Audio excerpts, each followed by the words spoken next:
Hey everyone, this is Mr. Everything, and in this video I wanted to do an unboxing and first impressions of this Rellorus electric oil-filled heater. I got contacted by them. It's been a while since I bought an oil heater, so mine are pretty much old school, but they're fine. But when I looked it up, I was kind of impressed with it. A lot different than what I'm used to.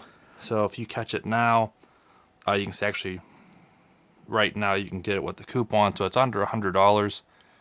I know the prices, that pretty much everything are way up. So I would say for a good quality oil radiator heater, it's not too bad. Looks nice. You see it has some digital for remote, so that's a nice change. The 1500 watts on high. I believe that's the limit for all home heating devices that are electric. They don't exceed that. But so again, just check that. Holiday season, maybe it'll go on sale, but at least you get that coupon, put it under $100. And this is the older style, which you can see, which is okay, but for the newer one, kind of like an air conditioner or something, you can add a timer and adjust the temperature to a specific degree rather than just where that analog knob clicks on and off.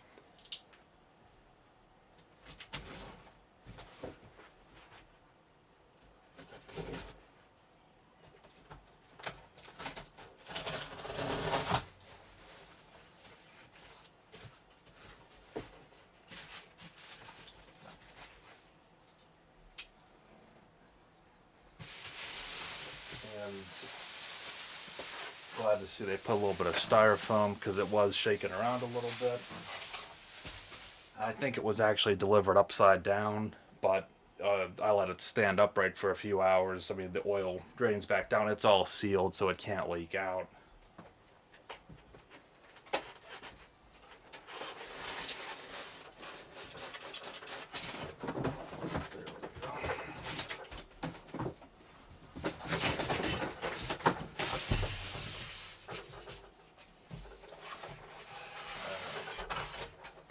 I'm not really a fan of how the cord's trapped under the styrofoam. It just makes a mess and made it harder to remove that.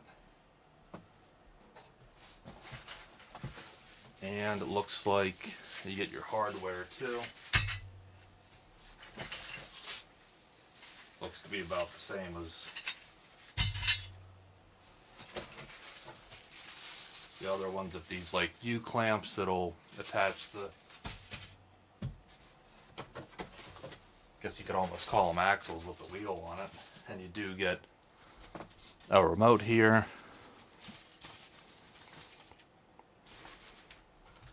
And that's all that's in the box. And I believe that's just to, I'll get a close-up on it just to hold your plug in there. It's not an auxiliary port.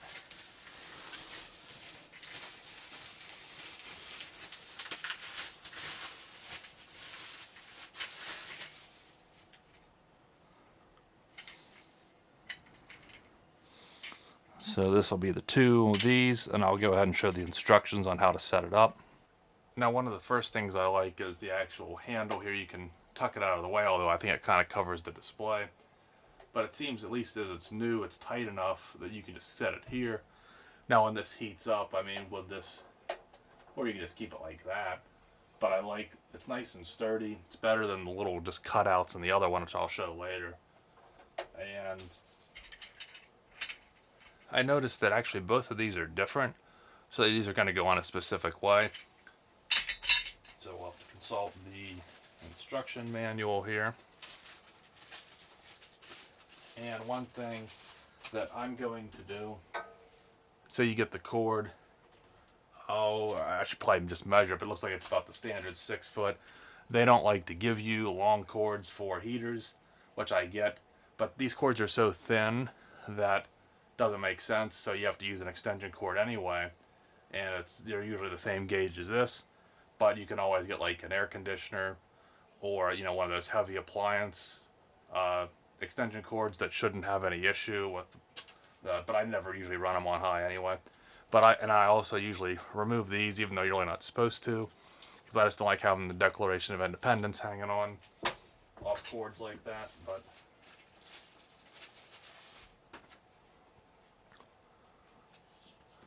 so it says it's 7 fins. It looks the same as the ones I've had.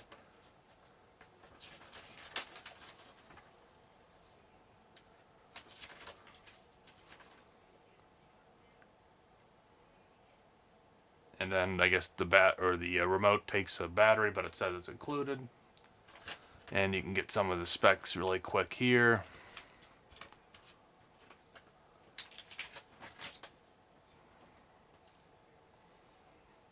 And it shows you to turn it upside down and then how to do it so it looks like the angled bracket goes up front, the bracket kind of aiming that way if the feet out front, and then the other one goes like that.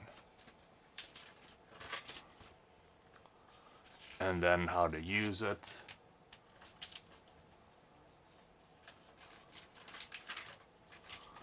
And I'll just go ahead and flip it upside down and get the wheels on it. So it's pretty simple installation. I like that it's wing nuts, so you can just do them by hand, no tools needed. I just do them finger tight. It said not to over tighten them, or you could bend something. So I just did as tight as I could do it comfortably by hand. And these little tabs face toward the control panel. This is the back, this is the front. And you can see up here there's 2 screws, and these slots accommodate that, so that's why these face this way. And I guess maybe you could actually put this bracket up here, because again in the instructions it shows these cutouts facing this way, but they're only necessary for up here. So it showed to do it like this in the manual, so that's how I'm doing it. But I guess maybe you could, since they added that provision for up here, but that's how, at least how the manual shows it, and that's how I'm going to do it. And again, to show what I was talking about earlier, this isn't an outlet, but it is made to where you can put your extension or your plug in here, just I guess to keep it away for storage. But what I don't understand is I don't see, usually I would wrap them kind of like this, but it puts just a bit too much tension on the cable or on the wire, and it won't really plug in. So you could again do it like and it's actually cut polarized like the plug, because it's a polarized plug, so it'll only go in this one way. It won't go in this way. Now I guess you could just, well yeah, I guess you could even put it in this handle if you wanted, somehow like that. Oh, I'm not sure if you can, maybe it'll go around. But yeah, it kind of makes it a little bit finicky to try and get it to wrap around correctly. I guess like maybe that would work too. But then you gotta remember this is gonna take up a little bit more space. And it seemed to be slightly more convenient how down here on these ones they just have that little plate that you just wrap the cord around. Or again, you can just run it up here, and you could do that with this one as well, and just bypass using this altogether. So they're pretty much similar in size. This is a standard full-sized electric radiator heater. This one's pretty much the same, but it is a little bit slimmer. You know, they kind of didn't make this panel as big. This one, this is the only indicator you have. Can't really even see it, but that's when it lights up. I don't know if you can hear that. That's when you can tell whether it kicks on or not. Low, medium, high. This means it's plugged in, but it's in standby. So this is letting you know it's on high, medium, low, and then that's eco. But then you can also, so you can go down to 41. And it goes up to 95, so pretty impressive. But I'm not exactly sure what I want to set it on. I'll have to, because again, I'm just used to this analog one.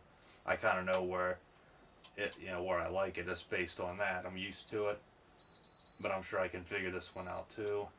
And then you have timer, which I'm going to assume goes up 24 hours. Yep, so that's pretty good. That gives you pretty much the max amount of flexibility there between a whole day.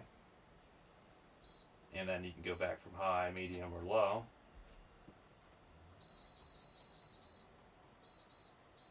Just put it here again. And it seems that the Eco, you can set that independent from this. And the remote, which you do have a standard tab since the battery's already included. Now it should work. And it's a pretty high quality one. I like when it's not the blistered type that they usually peel and don't click real good. This one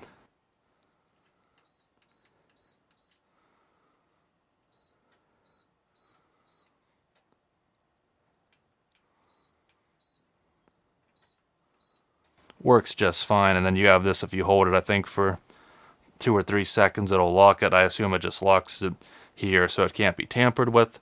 But pretty good. It does just as much on the remote as it does on the unit itself, and that's something you don't get with just an old analog style interface. And I think the last thing worth pointing out is if you use this at night, since it's a backlit or LED display, it said after 30 seconds the temperature that you have set it to dims, and then after 60 seconds, if you don't touch anything, you can see the temperature just shuts off, and you just have the indicator. So this is on low. I guess if it was on medium, you get 2, high, you get 3, and maybe Eco would just say Eco in that little print. So none of those should be bright enough to really light up a room unnecessarily at night. And I don't know if you can see like how it's kind of like this scalloped design, which I say might actually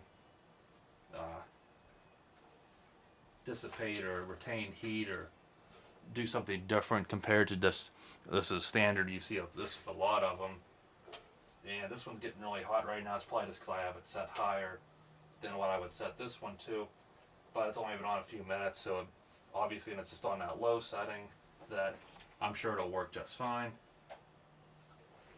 So although I think any oil radiator heater works fine, they're better than ceramics or anything else.